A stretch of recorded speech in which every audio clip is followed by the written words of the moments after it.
Electoral inquiry committee নির্বাচন অনুষ্ঠানের সাথে যারা সম্পর্কিত আছেন তারাও যদি কোনো ধরনের ভায়োলেশনে লিপ্ত থাকেন সেটাও ইনকোয়ারি করে দিতে।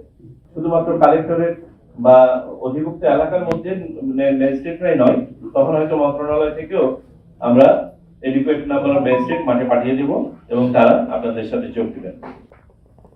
ইস্যুগুলো আসবে, কমপ্লেইন্ট গুলো আসবে, সেগুলোর ইনকোয়ারির জন্য পাঠানো যেতে পারে। পাশাপাশি ইলেকট্রাল ইনকোয়ারি কমিটি নির্বাচন অনুষ্ঠানের সাথে যারা সম্পর্কিত আছেন তারাও যদি কোনো ধরনের ভায়োলেশনে লিপ্ত থাকেন সেটাও ইনকোয়ারি করে দিতে। সুতরাং তাদের কাজটা অনেক বড়। 2 নম্বর কমিটি হচ্ছে আমাদের জুডিশিয়াল ম্যাজিস্ট্রেসি।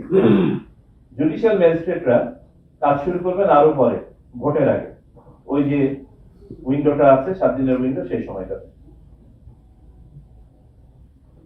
জুডিশিয়াল ম্যাজিস্ট্রেটের কাজগুলো অনেকটা নির্বাহী ম্যাজিস্ট্রেটদের মতোই। তারা মোবাইল কোর্ট পরিচালনা করতে পারবেন এবং তাৎক্ষণিকভাবে বিচার কার্য করতে পারবেন। 3 নম্বর কমিটি যেটা কাজ করবে সেটা হচ্ছে আমাদের নির্বাহী ম্যাজিস্ট্রেট, যেটা ইতিমধ্যে কাজ করা শুরু করেছে। নির্বাহী ম্যাজিস্ট্রেট অ্যাভেলেবিলিটি অনুযায়ী প্রত্যেকটা কনস্টিটিউয়েন্সিতে ভোটের সময় অন অ্যান অ্যাভারেজ 10 জন করে দেওয়া হবে, 10 জন প্লাস মাইনাস। কিন্তু বর্তমানে প্রত্যেক উপজেলায় এবং থানাতে 2 জন করে ইতিমধ্যে কাজ শুরু করেছে। তো এই সংখ্যাটা যখন ভোট এসে যাবে তখন আরো বেড়ে যাবে।